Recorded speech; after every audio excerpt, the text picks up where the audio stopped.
suck it up, to endure something painful, unpleasant, or otherwise dissatisfactory, to deal with or recover from some hardship or stress. Suck it up, endure something painful.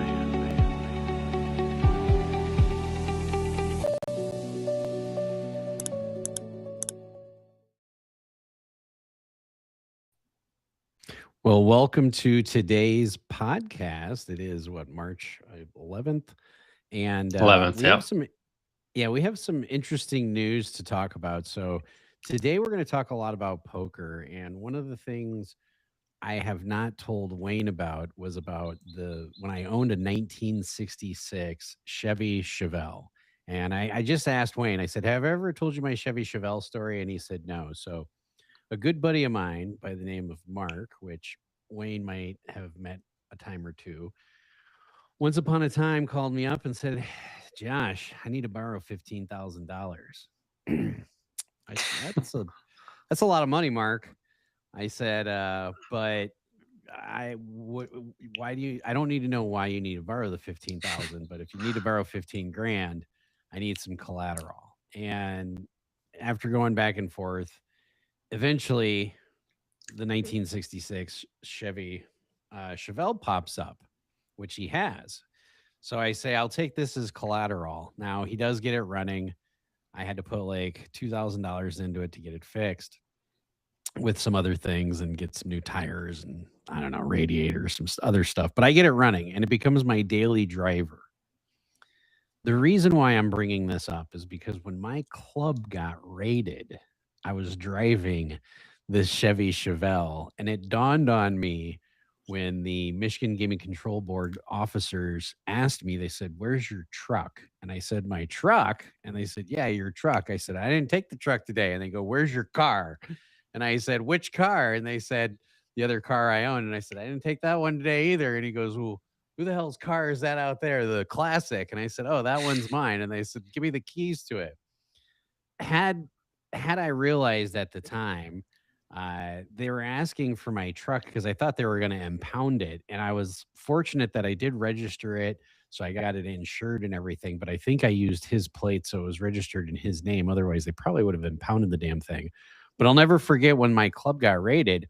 The very next, that morning at 1 o'clock in the morning, he was one of the phone calls I made.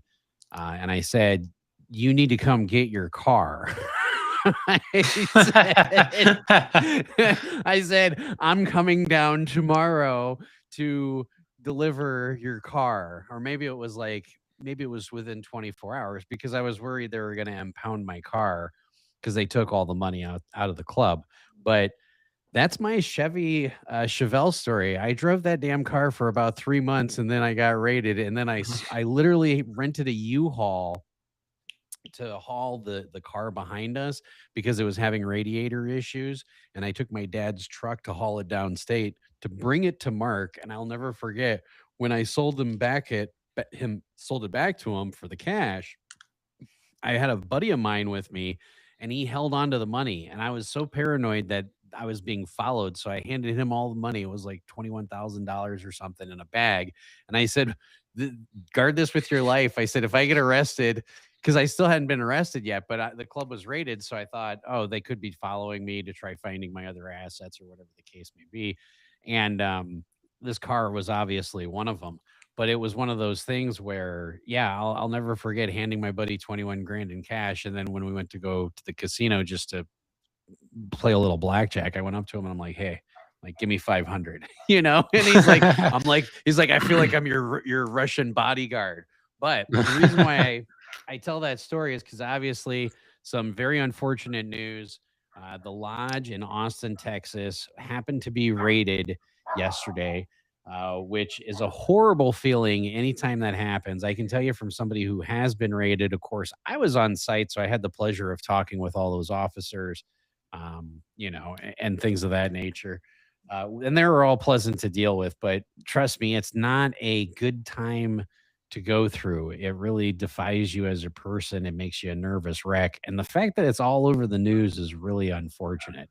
But I have a couple theories why it may have gotten raided. But Wayne, what did you think when you heard that the lodge got raided, if you don't mind me asking? At first, when I didn't hear anything about it, and I think you were the one that messaged me about it, I thought it was basically because of the legal loophole or gray area that they operate in, right? So, as many of you know, in Texas, it's a state law that you cannot collect rake, right? So, in most states, like in Michigan, California, Vegas, wherever, you pretty much poker, the way they make the money is they take a rake out of every single pot. Now in Texas, that is against the law. So the way that they get around this is when you walk into a club in Texas, they say, okay, Wayne, we have different membership tiers. We have an hour, 2 hours, day, week, month, right? So they operate as a social club. That's how they make their money, as a membership due. So when I heard they got raided, I said, man, the state must just be sick of this kind of legal gray area that they operate in. But then you have a theory that it's not related to that. So they did say that it's probably from the Alcohol Bureau Commission, which is what it sounds like. I do have a crazy ass speculation, conspiracy theory, if you will, because the Dallas Mavericks, when Mark Cuban sold them he sold them to casino owners. And I think part of their deal with buying the Mavericks was, we're going to open up a casino in Texas. And I think they looked around and said, what's going to be some of our biggest competitors? And they said, poker social clubs. And they said, well, what's the biggest one? It's the Lodge. Maybe we just need to go after them. And because if we know that the biggest one can get shut down, then all of them can get shut down. I mean, if I was in Texas right now, I don't know what the hell I'd be thinking. Like, is TCH Austin extremely busy right now? Like, is that something we can check on on Poker Atlas? Is how busy? Like, are they just absolutely flooded, or are they like, holy shit, absolutely dead because people are like, we can just get raided at any minute? Yeah, no, that's a good point. I mean, there's definitely a lot of politics in play. I know when we first went to the Seminole Hard Rock in Hollywood, Florida, this was probably like 3 years ago, they did not have any sports betting, right? And I asked people like Donnie and a couple people that we play with there, I said, oh, there's no sports betting here. And they're like, no, you got to basically bet with a bookie, kind of on one of these gray area sites, right? But then we went, or you could VPN into a different state, but yeah, most people aren't going to do that. But go on. Sure, but so a year ago, they had these kiosks being set up, and I asked people about it, and they said, oh yeah, there's a thing called Hard Rock Bet that's coming in. And basically, I don't know how they did it. Maybe they just paid a boatload of money, but they became the exclusive legal betting partner of the state of Florida, right? So that if you want to bet legally in the state of Florida, you can only do it through Hard Rock. So I'm wondering if your theory maybe something similar, where before there is no casinos in Texas. Like I remember from when we did our 3-city meetup game tour in Texas, this was 23. There's a huge, I think it's one of the largest casinos in the country, is just north of Dallas, like across the border in Oklahoma. I want to say it's called WinStar. Is that right? WinStar is absolutely huge. It's like a 2-mile footprint from one end to the other. I've walked it. It is just ginormous. But yeah, go on. Yeah, so I'm wondering if something similar happened where there was no casinos allowed in the state of Texas, but these these multimillionaires basically told whoever the state attorney or whoever they have to talk to, hey, as part of our deal, we'll buy the Mavericks, but in return, we eventually want exclusive casino rights in the state of Texas. Bro, I think that's the play. And I don't think people are talking about that, but I think that's legit the play. I mean, I know it sounds like a conspiracy theory. There's nothing founded in me saying this. It's just my own personal beliefs, in case somebody wants to sue me for what I believe in, I guess. I mean, it makes a lot of sense. And yeah, if you were going to go after someone, you go after the Lodge because they're huge. Plus, they bought one of the casinos in San Antonio, which I believe they've renamed the Lodge. And I believe they were trying to expand it to Dallas, but then Dallas vetoed them. I remember seeing something about Doug Polk like testifying or something about trying to open up in Dallas. But yeah, I guess they would be the first people that you want to take off the board. Yeah, because they are the largest. I mean, they're not the largest overall in Texas. I think TCH is, but I think they're Yeah. the largest single room, because I know they have like 80 tables. I mean, we've been there. The place is ginormous, and then they have their own streaming room. And so, yeah, I could see the casino owners who just bought the Dallas Mavericks saying, "Hey, these are some people that we need to start targeting, because then once one of them falls, they're all going to fall." So, but we're going to hear what Doug Polk says. Hopefully, it's just an alcohol thing and it's not a big deal. But if they do get harassed a couple times, hopefully the poker community will stand behind them, because fuck the big corporations. I don't know. Yeah, last thing I'll say on it is it's really bad timing. Like, I don't know if I was maybe adding to your conspiracy theory, I don't know if you saw this, but the WPT had an event planned this coming weekend, right? So if somebody was really trying to stick it to the lodge, they probably said, "Hey, why don't you go raid them now?" And then what happened is literally the WPT, as expected, came out and said, "We're going to be canceling our event that was supposed to be this weekend as a result." So not only did they get raided and now there's bad publicity, the WPT, I don't think was ever partnered with the lodge before. So that was a huge opportunity. I mean, how many people had trips planned there that now aren't going to go because dude, I would be so out. pissed. And then not only that, you think like next month is at the end of April, the WSOP has their very first circuit stop in the state of Texas ever, and that's at TCH, and that's going to be huge. But it's like, if this is political, or if they are like looking to shut them down, yeah, that's like horrible timing. But yeah, as far as like an owner, right when you're getting sponsorship from a huge sponsorship like WPT, speaking of which, I think they have a couple partner sponsorships. I know Brad Owens, one of the ambassadors, or used to be, I don't know if he still is, but him being one of the owners in the lodge, that's got to suck. And I think, doesn't even Rampage and Andrew Nemi both have ownership in the lodge as well? Yeah. Andrew Nemi, Doug Polk, and then Brad Owen, who you just mentioned. So he actually put out a bunch of tweets this past week or so. Bryson, if you're able to pull up figure 1, the first of that tweet. So he just kind of, I really respect him, because he put this out, and a lot of times you see people in the poker community, they put stuff out and they kind of toe the line where they don't want to say anything that's going to offend people. But, okay, so this is what he said. So I don't like, if you could go to slide 1, if you could start the other way, Bryson, it should be the, maybe it kind of got out of the order. Yeah, okay, perfect. That's slide 1. Sorry.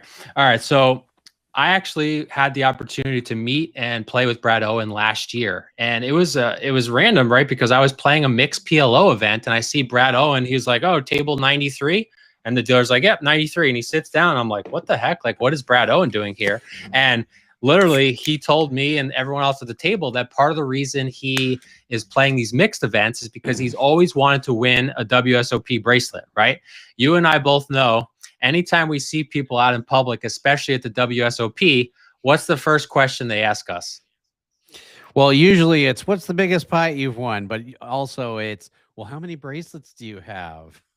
Yep, exactly. So everyone wants to know that. The question you can ask a poker player is not what's the biggest pot you've won. It's what's the biggest pot you've lost.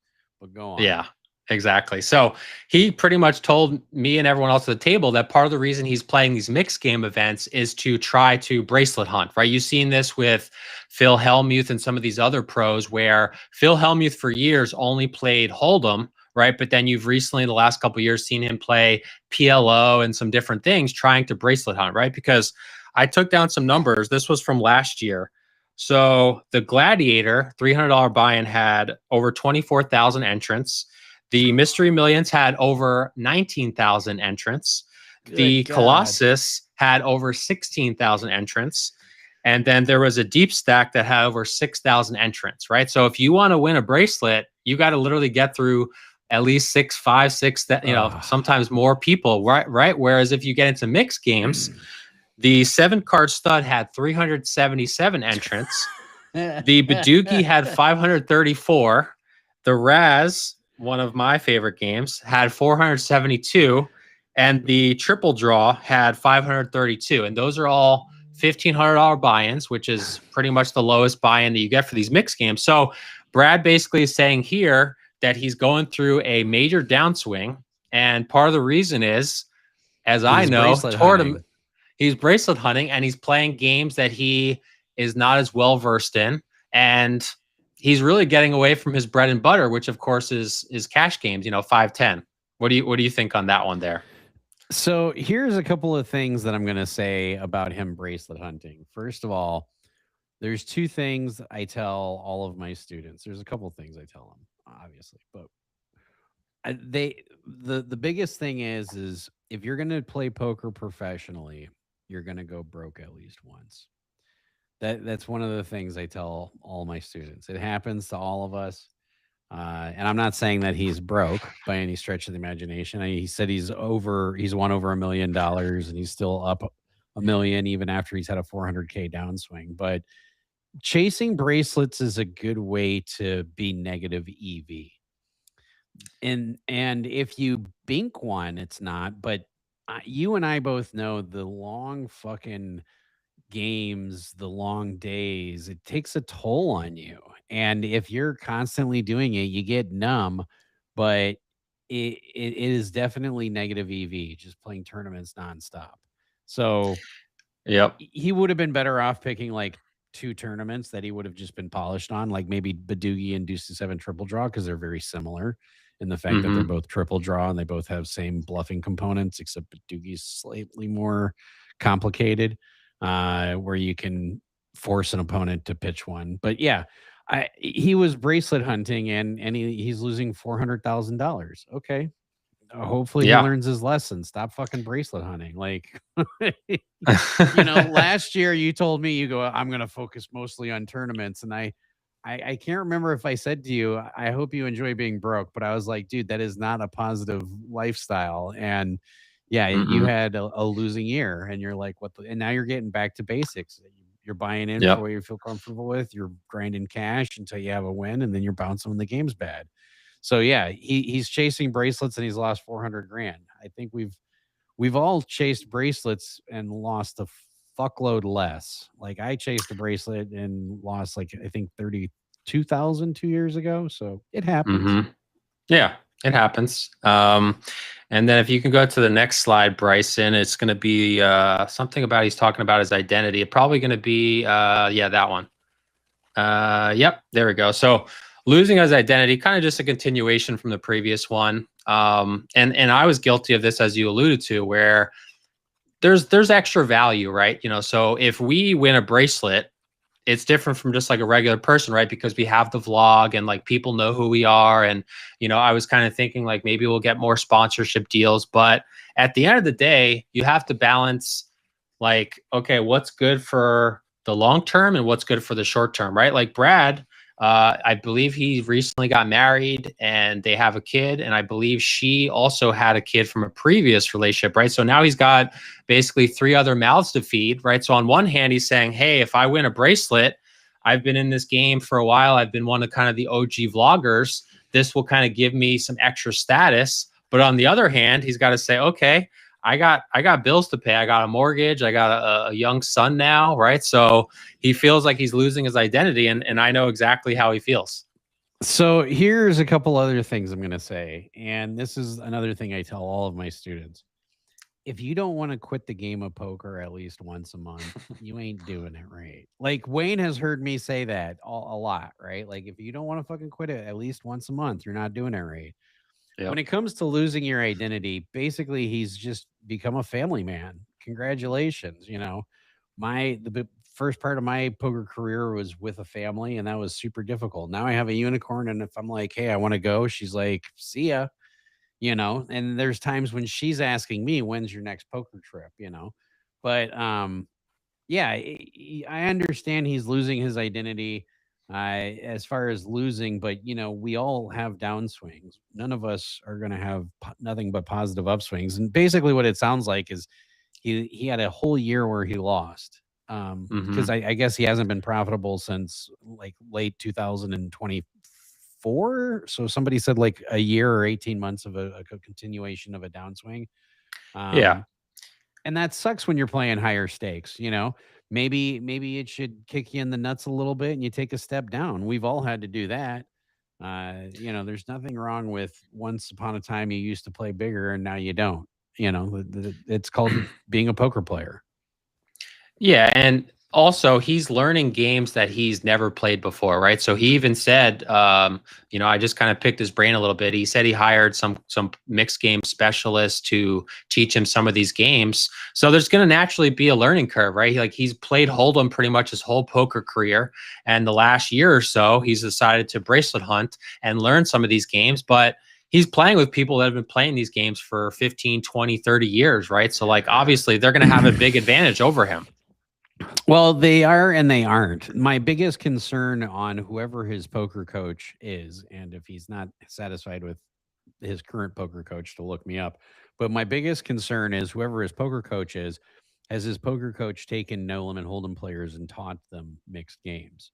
That's a much different than a mixed game specialist, because you have the mindset of a no limit hold'em player that you have to first break and make them realize, yes, you're getting 30-1 odds to call a limit bet on the river, but you're never right.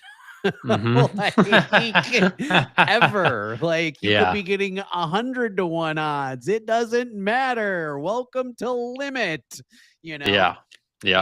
And one of the other things I would tell all of my students is, if you really, really, really want to improve your ability to read people, go play limit. Because when you play limit and you're getting 32-1, sometimes 40-1 odds to call on the river, and you're just like, I fold, you know, and people are like, what? You just, you know, so that's part of it. So is his coach giving him not just mixed game specialty, but how to break the mindset of a no limit hold'em player going into a mixed game specialty is much more challenging and difficult. And I think you know that just as well as I do, don't you?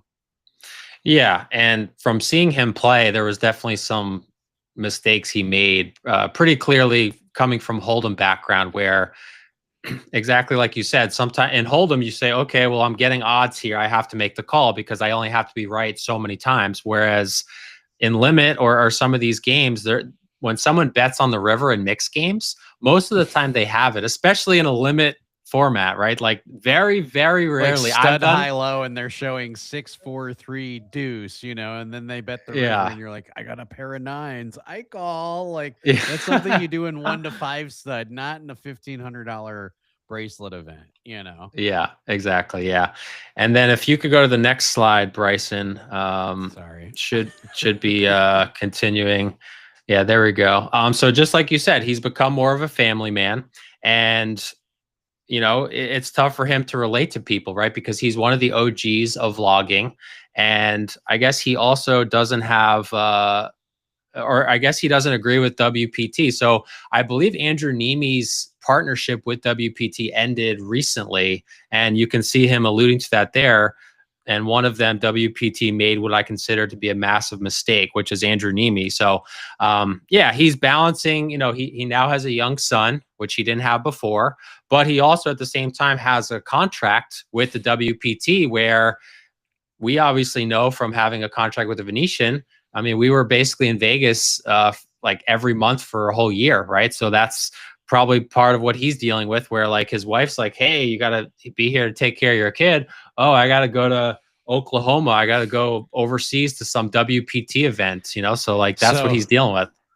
This is almost like a whole free coaching advice from me to anybody who's thinking about becoming a professional poker player or who wants to be a professional poker player. Because one of the other things I tell my students, if you want to be a pro poker player, you will not have a relationship for 5 years. And I understand Brad was a pro poker player before making content and vlogging, but at the same time, he blew up and he has a ton of followers and he has a WPT contract. Like, dude, you have what poker vloggers dream of. You know, you have a contract by a major corporation, by a major company, you know, and you have all these awards and you're making bank on the YouTube and everything else, even though shorts do suck. I have similar opinions on them as well, but I understand them. But like, you're there, right? Like, yeah, I understand that your wife's like, I need you to be home. And that's the challenge of being a poker player, is not just not knowing when you're going to be home, but like, yeah, if he's doing events with the WPT, I mean, he's making money. Yeah. So you lost Sure. $400,000 in a year. I guarantee you he made at least half of that between his WPT and his YouTube subscription and everything back, minimum, if not had it all covered, depending. I don't know. He might have just had a bad year where, yeah, maybe he lost 100,000 or 200,000 of his own money. And he's like, shit, I feel like I need to give something up. Yep. And yeah, we've all been there. I appreciate him being open and honest about it. Um, I'm pretty. I don't know. You've seen some of my Life of a Grinder videos. I'm pretty open and honest about stuff when I'm just like, man, I hate being a poker player, or man, I'm dealing with this, or whatever the case may be. Yeah. No, I'm like, it's suck it up, definitely, man. I know it sucks, but dude, you're at the top and you're bitching. I don't know, man. I've been vlogging for 3 years and I do not do it for the money. But I tell you what, if I was making $100,000 off of YouTube and whatnot, it would feel a lot better than $1,200 or whatever the fuck I made off of it last year. yeah, yeah, hundred exactly. thousand for the same amount of work versus 1,200. Or like maybe he makes more. I think Rampage made 198. Doesn't Brad Owen have like more than that? Yeah. So Yeah. he probably makes $250,000 from his YouTube. I watch him. I still watch him from time to time, even though he's a Hold'em player, because he is Yep. one of the OGs. But it's like, dude, when you post a video, you're making like $10,000-$15,000 off of it. Quit your bitching. Like, I understand you're being open and honest about it, but like, suck it up. You're fucking playing poker for a living.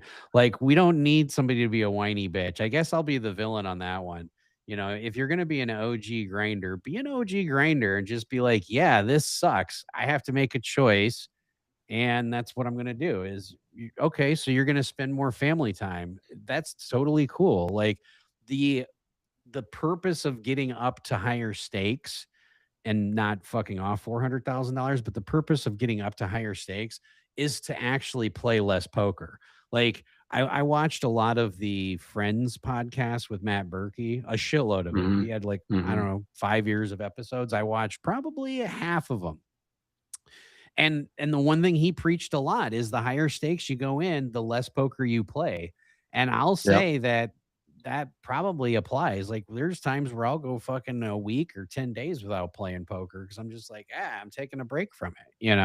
And then there's days like, me, Wayne, where I'm just like grinding for 10 days, like 8-12 hours a day, and you're like, Jesus, you're like a monster. I don't know. Like, I get that he's complaining about all this, but part of me is like, I'm 45. Quit your bitching. You're making $250,000 to $400,000 a year off of your endorsements just for posting a video.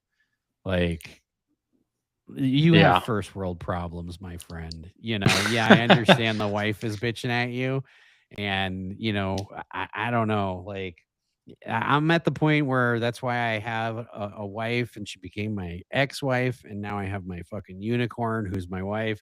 Because again, if I tell her I got to go to work, it don't matter what the fuck's going on. If I say I got to go somewhere, she does not question it. That's the way it should be. If you got to go to work as a man, you go to work, like, whatever. Choosing your spouse is definitely one of the most crucial things in life, and especially in poker, right? Like, my wife called me like 5 minutes before we got in air just saying, hey, I know you're about to hop on, like, good luck, love you. And that was it. Like, that's someone I don't really call her my unicorn as you do, but like, yeah, that's someone who is going to be behind me when I go through these downswings. Maybe not 400K, but obviously I went through a pretty significant downswing myself last year. So, right. It's really going to test your love for one another when you go through that. Hey, honey, I worked all year and I lost, 50 grand or whatever I lost, so that's, I mean, you feel his pain. Now, Wayne, if you lost 50 grand last year, but you made fucking $200,000 off of YouTube, would you really be bitching? Yeah, you would be like, no. It offsets it. Like, you understand that there's a cost of doing business, Yeah. Yeah. But yeah, we all have downswings. Like, you know, I think I lost $12,000 in December. Didn't play a single fucking live game. It was all online. You know, I even have my wife, a recording of my wife telling me to quit fucking punting because she was just like, wow, you know, I was just like, which she normally never even gets involved in any of my poker stuff. She just knows that I'm playing poker while we're hanging out or on vacation or whatever. Yep. So yeah, Bryce, if you can go to the next slide. I think he just kind of continues on, but I thought it was interesting, and I want to say this is actually off of, well, you know, Brad obviously tweeted this on X, but this is off of Poker Bounty, Poker Bounty's YouTube channel, who's really great content. So if you like poker content, definitely check them out. Yeah, Bryson, I was watching the Poker Bounty content. I thought it was good too. I saw that as well. But yeah, where he talks about living the dream of his 15-year-old self. And, you know, here's the thing. When I was 15, I remember my teacher said, write down what you think you want to do for a living. And I wrote down CIA field officer because I wanted to kill people for a living and get paid by the government to do it. I know, sounds crazy. No, but that's what I did write down was CIA field officer. But yeah, so it's one of those things where it's like, okay, so you're now starting to understand that your fantasy of your dream isn't exactly your dream. You know, I guess I've coached a few people in professional sports, and it's one of those things where, like when they make major leagues, moving up from minor leagues and they move up to the majors, they go, you know, it's my dream. What else do I need to do? What else do I need to achieve? I'm here. Yeah. And that's a very common issue that high level performers have. So he needs some life coaching is really what he needs, because that is something that a lot of high performers, like I said, professional athletes do that, where they'll get to the major leagues and then they're like, well, do I really need to hit a home run? I mean, do I really need to practice as much? Because I'm already here. I'm living my fantasy world. Yeah. But that's a tough cookie to crack. You'll see this in the NFL. Good.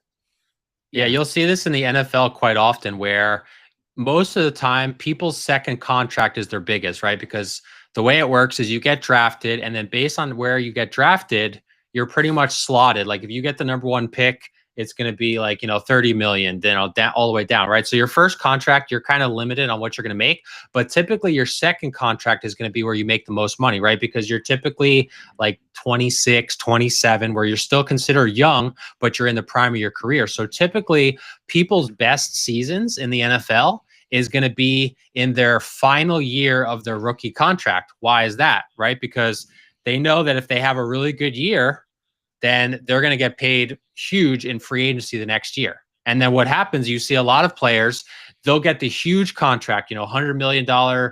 One guy that comes to mind is a defensive tackle. His name's Albert Hainsworth. He used to play for the Titans, and he got like $100 million contract from the Washington Reds. They were still called the Redskins at this point.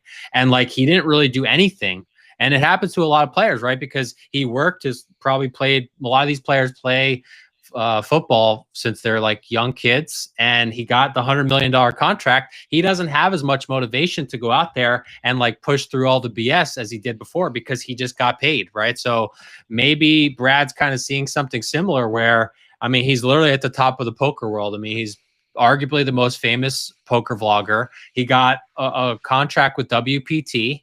He's, you know, doing interviews with Phil Ivey and all these other people, and now maybe his priorities change, right? He has a young son, and maybe he doesn't want to grind. Might be really good for him is, instead of grinding, if he takes what used to be Mike Sexton's place, if he started announcing, if he started saying, hey, I'm burnt out on poker, but I'm a known quantity. I'm a WPT ambassador. Why don't I go sit in the booth for all WPT events? True. I think WPT would be foolish not to at least throw that at him. Because one thing I know is when you're dealing with somebody who's burnt out, because once upon a time I used to manage salespeople too. But if you're dealing with somebody who's burnt out, you have to give them something completely different to do. You have to give them a break. You have to give them a vacation. So he's obviously burnt out. WPT should throw him a bone and say, hey, Brad, why don't you do some announcing and analyzing, especially since he's played in some of the mixed game events and he's even had a coach with it. So he could actually talk, in experience and talk in theory, hopefully, about some of the mixed games. That'd be great. But Yeah. speaking of, Yeah. like you said, that happens, that high performance where you've hit that plateau and you're like, well, where the hell do I go from here? Happens to a lot of athletes. And I don't know if you heard Yep. the other news, speaking of like NFL or sports betting, which, by the way, if you're out there sports betting, you really shouldn't be sports betting. It's just, if you're doing it for entertainment, that's fine. I've done it a couple of times, but in the long run, if you're one of those guys who's betting like all the time, in the long run, you're going to lose. But FanDuel has acquired Poker Stars. How crazy is this? This is just like out of left field, isn't it? Like Poker Stars is like, okay, we're just gonna give up now to FanDuel. So now we're gonna have you log on to Poker Stars if you're in one of those states, and then you can probably go bet on your FanDuel account. I mean, is this good? Is this good for poker or is this bad for poker?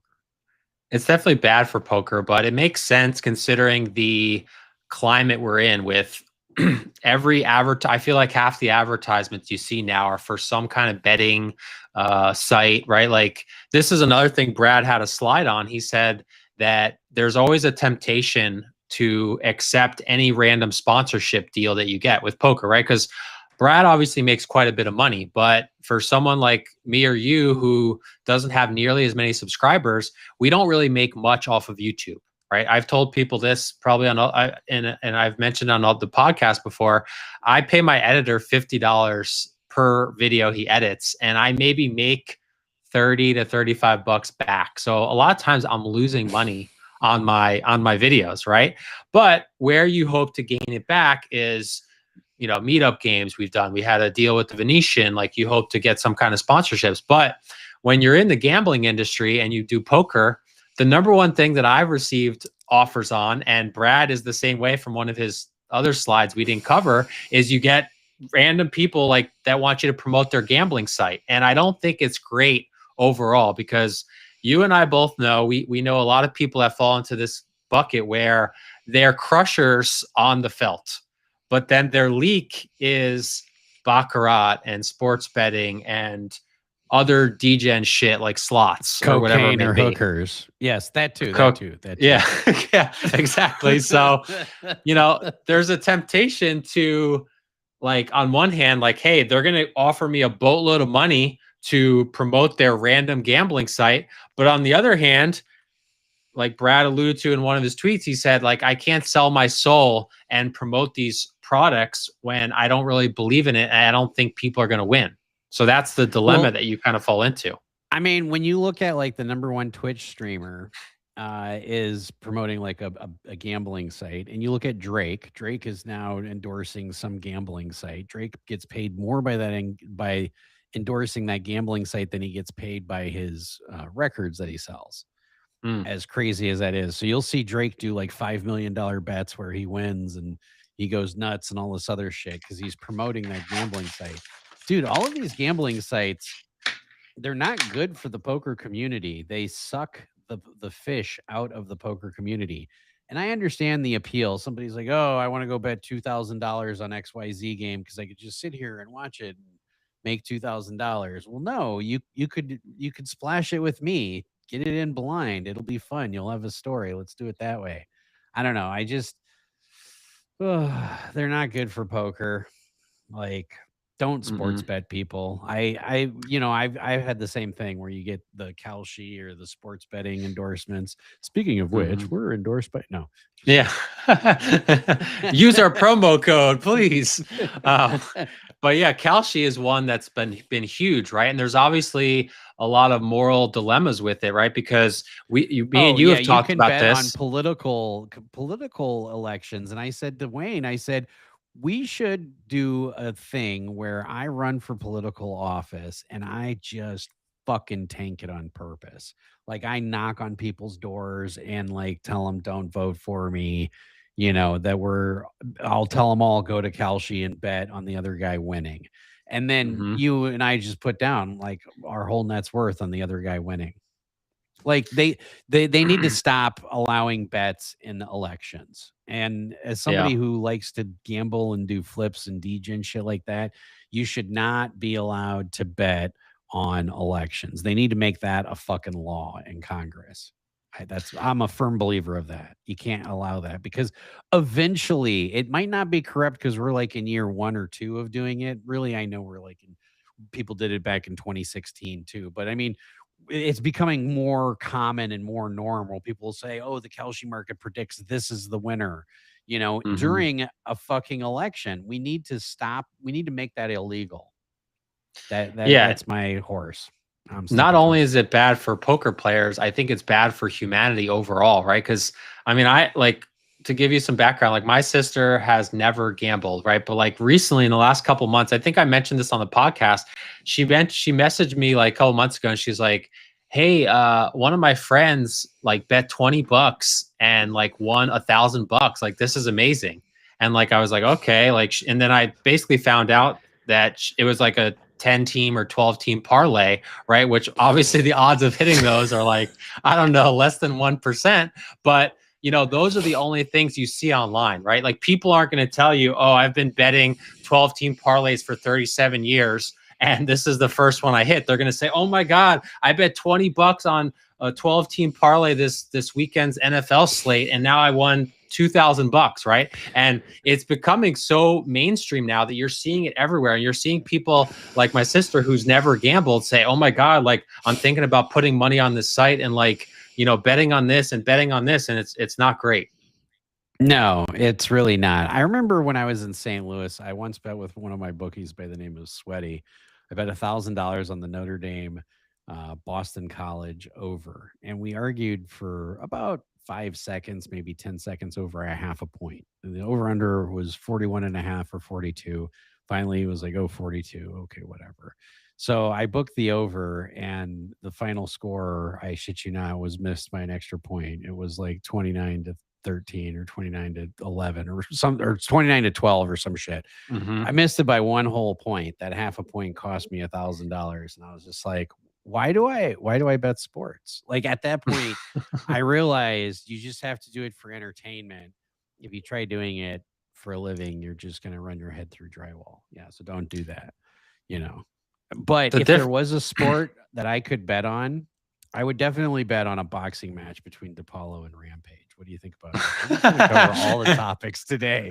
Would you bet on DePaulo and Rampage? I'd probably put money down on DePaulo, even though he's a little, you know, a little bit more out of shape, but I don't know. DePaulo seems like he would be one of those like feisty fighters, or he would be one of those basketball players that's really not that great. He doesn't have a lot of talent, but he's just like super hustle. Like he's just going to make the effort plays. Like I feel like DePaulo would be like that. He would just out effort you.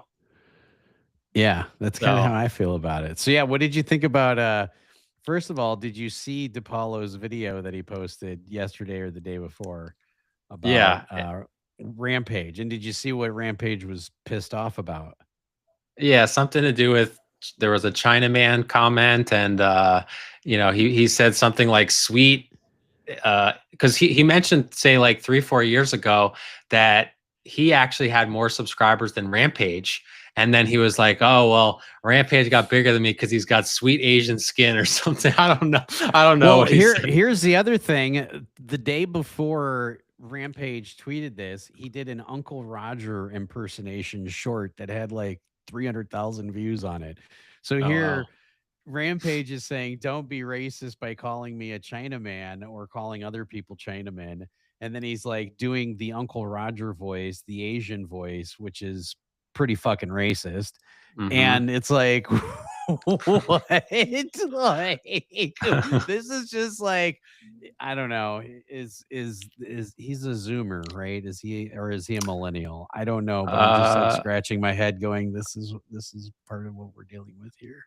Rampage, or I think Rampage has got to be probably 27, 28. 27. Yeah. Okay. So whereas millennial, right? Or like in between. Yeah. He might be like he might be on the borderline like Gen Z, whereas DePaulo, I think, is a millennial. He's got to be in his 30s, I would say. So Yeah. Well, But and I posted on DePaulo's vlog. I said, from a fellow vlogger, basically, I just don't think poker players understand when you have a family, you have responsibilities. Because Rampage tagged the person that endorses DePaulo, Coin Poker, and was just like, "Hey, this guy's being racist," which I don't know. That's pretty fucked up. Like, I understand if you're pissed off at somebody, but don't try getting somebody fired. That's just, I don't know. That seems like peddly shit. yeah, that's pretty messed up. Speaking of Rampage, one of the things that Brad also mentioned is he feels that a lot of content creator, or a lot of the big, I'll call poker personalities you see now, they are content creators first, poker players second, where he said back in the day, like when him and Andrew Nemi were coming up, it was the opposite. What do you think on that? Oh, dude, I made a comment. I think this was like a year and a half ago on Corey Earring's vlog, which, by the way, I watch. Very entertaining, very entertaining. But I commented like on 4 or 5 of his vlogs. Please don't do this, kids. This is not proper bankroll management. And eventually, I just realized. I think at the time he had like 120,000 subs. I was like, fuck it, whatever. He's making money off the subscriptions. He's making content, but this is really bad poker, but it's entertaining. Like, I watched the shit out of it. And I will say, from somebody like myself who's a grinder, and then I post and I go through all my thought process, like,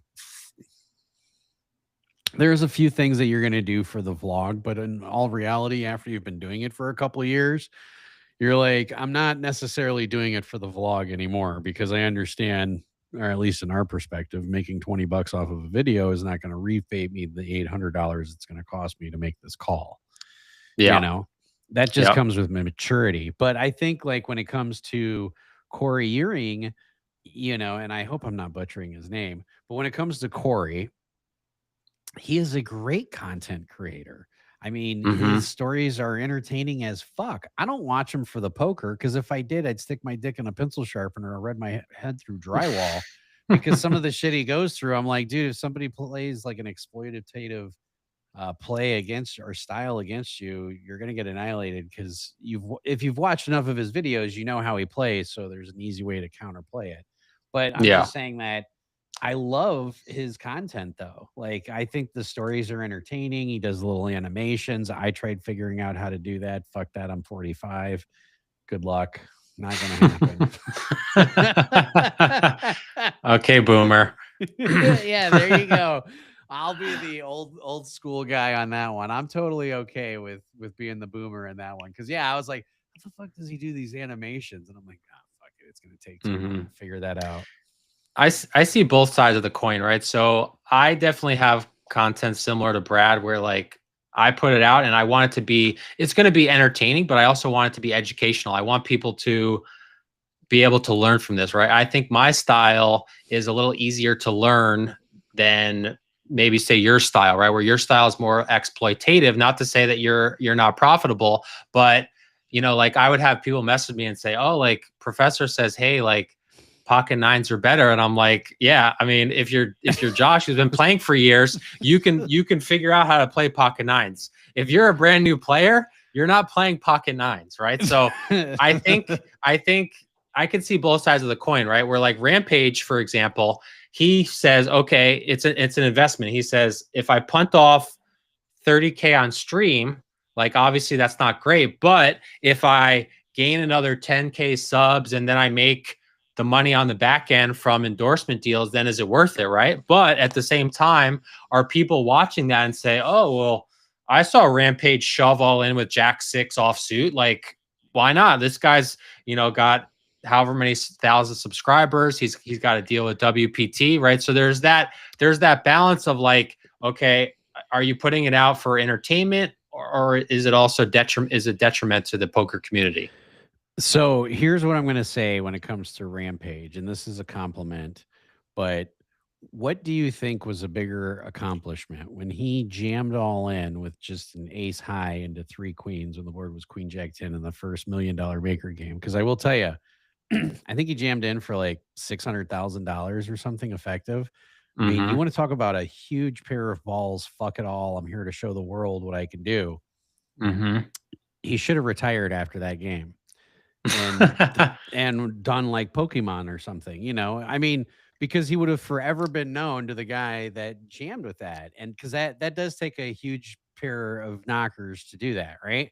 Sure. But it also helps when you have YouTube money and backers and stuff like that. But yeah, there's a benefit and a disadvantage to it. So from a grinder's perspective, and you know this, Wayne, I get plenty of trolls. People are like, how can you be profitable when I see you playing like deuce 3-4 king? Or, you know, I get that constantly. And it's like, I get it. You've been playing PLO for 1 or 2 years.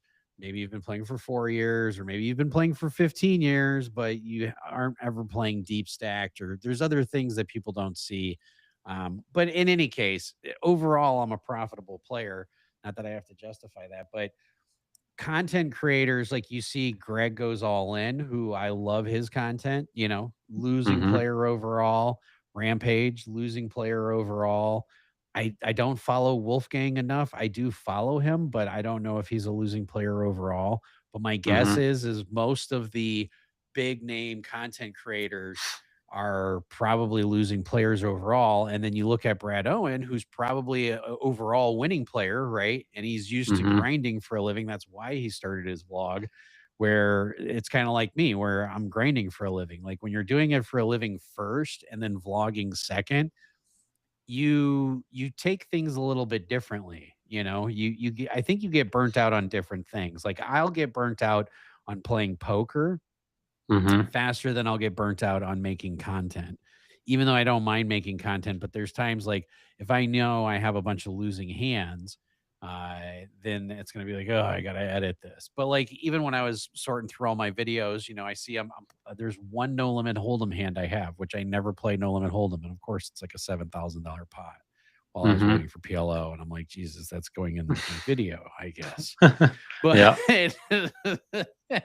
but, yeah, no, the content aspect of it, it's good for poker because it puts the name out there, you know, but I think he's got a valid point when he says, like, if he started right now, he would just get lost in the shuffle. Cause yeah, there's what, 100 different content creators or poker vloggers.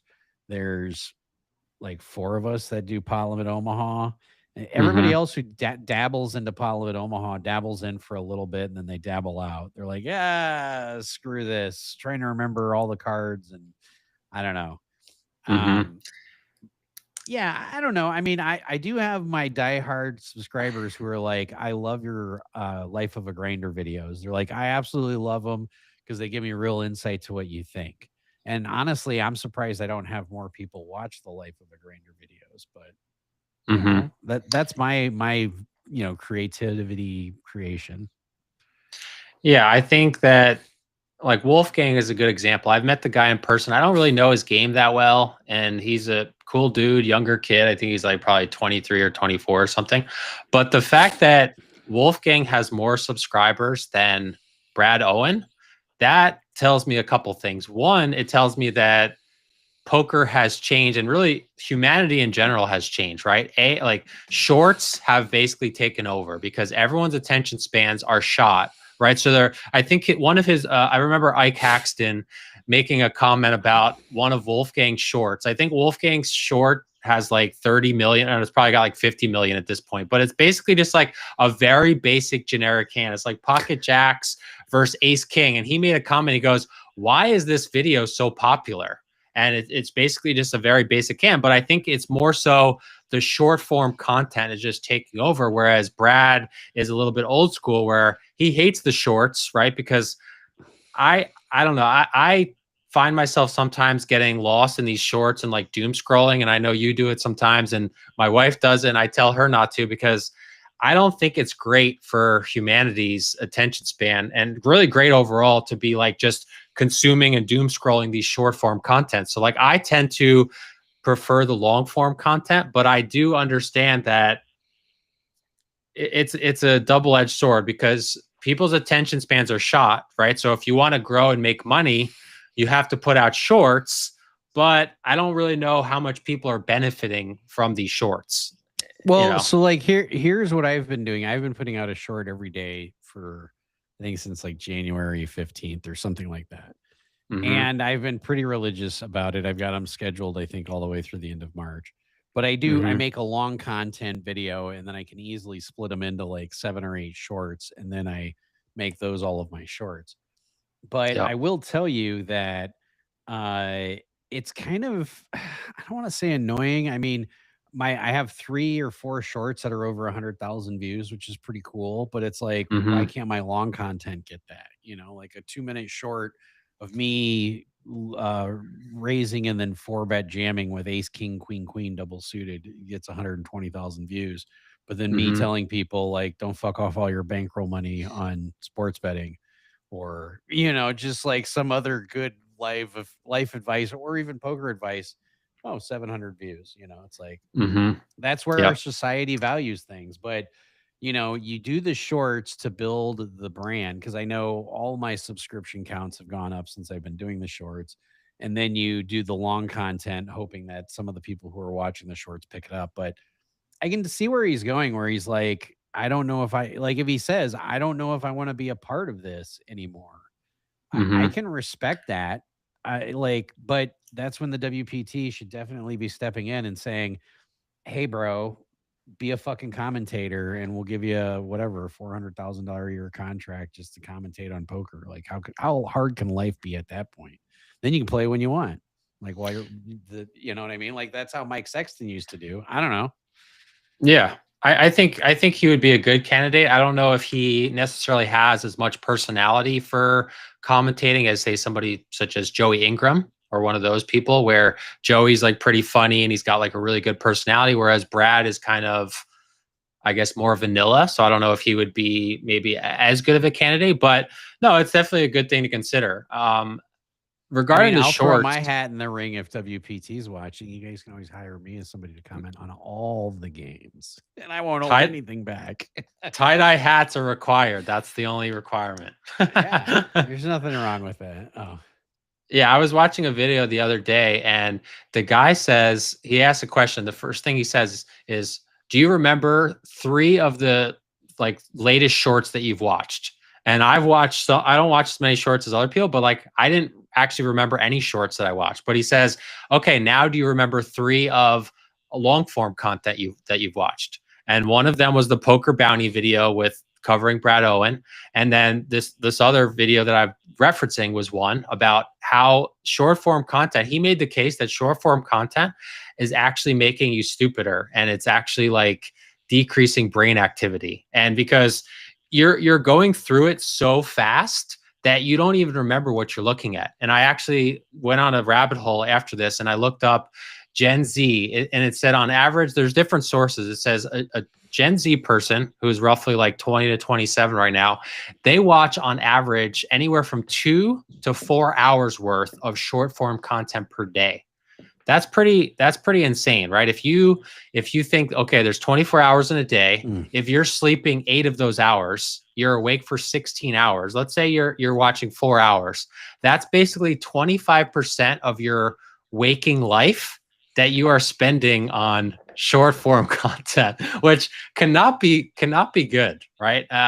And I've noticed it with a lot of people, like even my wife's, like, she'll watch and I'll say, babe, you shouldn't be doom scrolling, right? Because we'll even be watching a show now and she'll keep her remote in the hand. And like, if it gets to a part where, you know, they're developing the storyline, she'll front forward. And I'm like, what are you doing? Like, I want to actually see what's going on. She's like, oh, well, it's too slow. It's too boring. And I'm like, we gotta work on this, because I don't think it's really a great, like, we're not moving in a great direction for society as a whole, I don't think. You and I have talked about how you and your wife watch movies, and it's much different than I would. Fast forwarding it just because it's going slow would not fly at all. I'm like, no, I want the dramatic part that makes you fall asleep. Oh, yeah. No, but yeah, going back to shorts, I concur. I think shorts are very bad for society, but what can we do about them? I mean, we're in the social media world. Like, fuck it. Suck it up, man. I don't know what else to say. Like, I get what Brad's saying. I get that there's like a huge downfall with shorts, but I don't know. That's where it's going. I do. I think you can change your settings to, like, if you go onto Facebook Reels, to only show you things that are longer than a minute. So that way, because they do have reels that go up to like 3 or 4 minutes now. Those are the ones that I tend to get the most value from, is when I'm watching like the Y files and it gives me a 4-minute thing, and then I can click on it and then watch the whole video. That's usually what I do. And that's the goal of shorts, right? The goal of, I was watching Hermosi, is his last name, I forgot his first name, but he's pretty big, like 3 or 4 million subscribers. And he says he doesn't like shorts either, but the point of shorts is to get people to watch longs or long form content, right? So I don't like it, but I guess I'm more okay with doing shorts than, say, promoting a gambling site. But it's kind of the same thing, right? It's like, you know, damned if you do, damned if you don't, right? If you have an opportunity to make money, but then at the same time, you're like, okay, am I going to promote a product that's going to make people lose their bankrolls and cause them to get divorced and go down a rabbit hole? It's a tough thing, right? So if I'm putting out shorts, that accelerated quickly. No, I mean, honestly, that's how I feel sometimes with content. And another thing he mentioned was the grind of putting out videos, right? And there's a really good example. Yeah. There's a really good example I saw online where somebody said that putting the YouTube algorithm is similar to an old locomotive train, right? Like those old locomotive trains, you got to keep shoveling, you know, shoveling the charcoal in there and the fuel to keep burning, to keep that train going. And that's how YouTube algorithm works. I mean, for a couple of years, I had a video out every single week, and it was tough to do, and it was mentally challenging. And even going through that, people would message me and say, Wayne, like, I know you post on Mondays, but like, it would be great if you can also put out a video every Wednesday and every Friday. And I'm like, dude, you have no idea how much effort and time it takes to even put out one video a week. I'm like, holy crap. And, you know, we can relate to Brad on that level too, where you have to kind of balance, like, okay, yes, I understand that putting out a video more consistently helps the algorithm, but also at the same time, I got to worry about my mental health here. Like, am I deteriorating myself by just being in the rat race of putting out these videos? So it's a really interesting thing to think about.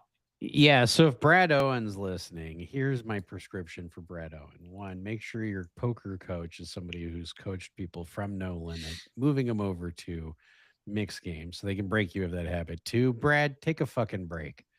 Really, like, you're burnt out. Just take a fucking break. Just stop doing shit for about a month. Like, go fishing or golfing for a whole month. Listen to your wife tell you about whatever she wants to tell you about for a month. Trust me, after a month, you can't wait to get back to fucking work. And then you won't complain about it anymore. That's my prescription. Like, take a whole month off with the wife. You can even be like, hey, honey, we're going to go to XYZ. We're going to go wherever the fuck she wants. You know, take a whole month off right before the series. Take all of April, spend time with her. You know, don't post any content during that time. Just take the whole fucking month off. He's earned it. He's deserved it. And then also get some kind of life coach besides a poker coach, because he needs somebody that has some kind of experience coaching high performers where they plateau and then they're just like, now what? Now what the fuck do I do? Like, and guess what? You live in Vegas. There's probably groups of like high performers that might meet. You know, I don't know. I don't know. There's got to be something out there. That's I guess I would for him. I think it's a great prescription. I would say the one thing that might not work out for him is he's got a contract with WPT, right? He might have contractual obligations where, I don't know, maybe he agreed he's got to post every week, or he's got to be in random WPT stop every month, right? So that's kind of the tough part. But I do agree that's probably a good place to end it. Is, you know, we're a couple months away from the World Series of Poker. I think the biggest thing to do, the best chance for success, is to take care of your mental health, especially before the WSOP, right? Like, I'm not going to say his name, but we had someone that we both know last year that went on a string of trips leading up to the WSOP, and they came out, and like after 2 days, they're like, yeah, I'm driving home, because they were so burnt out, because they literally went from like Oklahoma to Texas to like wherever. And like, you don't want to do that, right? Like the WSOP is going to really make or break a lot of people's years, right? So you want to put yourself in the best possible chance to have success. And my opinion, I think taking off some time and mentally recharging before that is the best way to do that. Sort of. Last year, didn't you spend like a month in Germany or something right before the WSOP, and then you fucked off all your money when you got back? See, don't do that again this year, Wayne. I know. Yeah, don't do that. Stick to your plan. No, That's another thing. But here's a couple things that I'll definitely say when it comes to the WSOP, because yeah, you can easily get burnt out, but it's a matter of doing what's the most positive EV for you. Like if Brad is used to playing 510, grinding 510 or even 1020, no limit, then just stick to that game. You don't need to fucking play 50, 100, 200. You don't need to prove yourself to anyone but you and your spouse and your fucking kid. Like that's something I learned a long time ago in poker is it doesn't matter. You don't need to prove it to the other guy across the table. You don't need to prove it to the community. You don't need to prove anything because at the end of the day, what it matters most is to your spouse and to your kid and to yourself. And that's it. So like, don't play 5,100. Stop playing nosebleeds. You know, take a step back. You're making 400,000 a year or 250, whatever he's making a year. Great. You know, take a step back. Playing 10, 20 no limit is still no, you know, you're still buying in for 5, 10 grand, you know, so it's still a good buy-in. Like, yeah.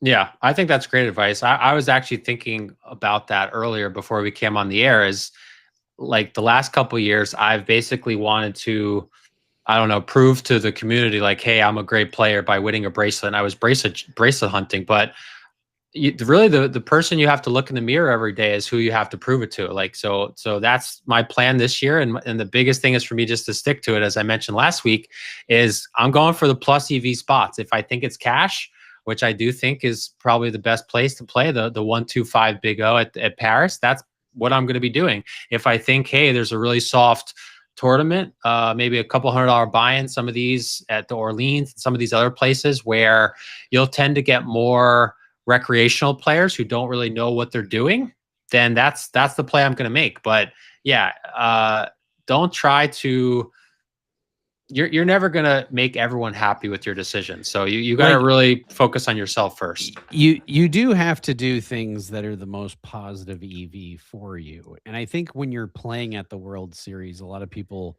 miss that portion of it. Like, and this is large sample size versus small sample size, but my hourly rate on 125 Big O at the World Series last year was around $280 an hour, which is a fuckload. My average hourly rate playing 200, 400 limit was $1,000 an hour. So when you think that it's only 3 times the amount per hour versus the risk and reward, yeah, the 125 Big O is usually super, super juicy. It was also the first year last year where you could buy in for $1,000. They always capped it at 500. So you had a lot more people buying in deeper, which of course I'm way more comfortable than most playing that, which increased my average hourly. But yeah, when you look at that and you say, okay, I'm going to play that, or I'm going to go play the PLO 1000 where you only start off with 20,000 in chips. It's like, you know, just to get to $2,000, Frank, min cash, which is day 2, you're going to have to play 13, 14 hours, you know, and then you're like, if I can make $200 an hour over there, I'm still up $800, even if I just get to min cash. So now I have to start weighing my option. Not can I just min cash, right? If you look at your average hourly, you got to start going backwards with how many hours it takes you in a tournament, right? Then you go, now do I just not just min cash? Now I have to actually run deep. Now is it worth it? And here's the other thing. Maybe two to 5 people that I know actually gave a shit. I made it to day 3 in the Big O. Like no one's going to care if you get to day 3. No one's going to care if you get to day 4. If you do win a bracelet or you get to a final table, it'll be a buzz. It'll be cool. It'll be awesome, but no one's really going to give a fuck in 9 months. No one's going to care.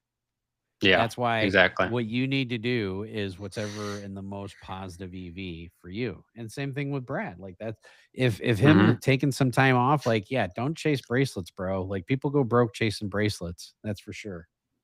Yeah, Vegas's streets and the tunnel people, they're filled with people that chased bracelets and chased the dreams, and look at where they're at now. So I think that's a good place to end it. Yeah, it's going to be a fun year this year while we're in Vegas because we're going to do the show from Vegas live. But it might not be at 7 o'clock at night because we might be Hmm. in a tournament. Yeah, we'll figure that's going to be a weird schedule. We'll figure that shit out later. To be determined. Yes, I think that's about it. Yeah, I think that's all. We covered Rampage, DePaulo, the Poker Stars thing, the Lodge Raid, preparing for the World Series. If you are prepping for the World Series, uh, take it easy. Take it slow. Take it one day at a time. Figure out what tournaments you want to play and bring enough money that you can splash with me at the tables.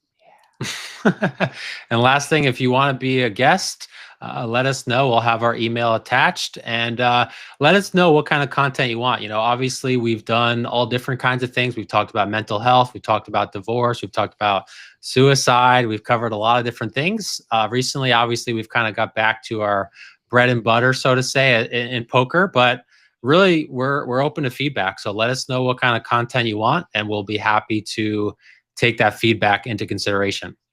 Yeah, it could be the Suck It Up Man podcast. We don't want to hear any bad beat stories, bitches. Just suck it up, man, and go. And just ask for one thing: chips. Oh, yeah. I want an hour worth of flips. The whole hour is just constant PLO flips. I love it. In the Yeah. in the Chicago group, they asked, "Are we doing a flip Saturday morning?" I said, "Fuck that. We're doing a flip on Friday night and Saturday morning." And I said, "And we need to do a progressive flip." I said, "That was my first short that hit $100,000. We all put in $100 in on a progressive flip.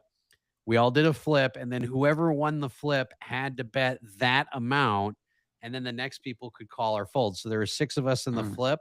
So then it was $600. The first person called, the second person called, third person called, and I looked down at ace, queen, 10, jack. I stuck $600 in there. And yeah, it ended up being like a total of a $3,000 pot. We ended up losing that one. But I said, that's what we need to do. We'll just make it like a $40 progressive flip because you get to look at your cards before calling the big bet, but they're forced to rebet. So if you do like $40 times 5 people, then it can be, oh, you're betting 200, 200, 200. Then it can be $1,000 flip. Sorry, I'm going off on a little rant. This is one of the things. And guess what? Why was I thinking about this earlier today? Because of shorts. Fuck you, shorts. Yep. So we'll definitely have to do that at the series when we have like 15, 20 people. I mean, granted, we won't $20 progressive flip. We'll have to do Hold'em, right? Because there's not that many cards in the deck to do PLO with 20 people. But hell, we could do a Hold'em flip. Dude, we'll figure it out. 15 people doing a flip, we would do like 3 5-handed flips of 100, and then those 3 people do a flip of 500 3 ways. That way, it would be a progressive $100 to $1,500 flip. Let's fucking go, bitches. Yes, that's what screw Hold'em. We're not doing Hold'em. We got to do PLO. So we'll definitely do something like that. Yeah, this is gonna be crazy this summer. All right, everybody. Yeah, let us know if you want any other content, and shoot us an email if you want to be a guest. Peace.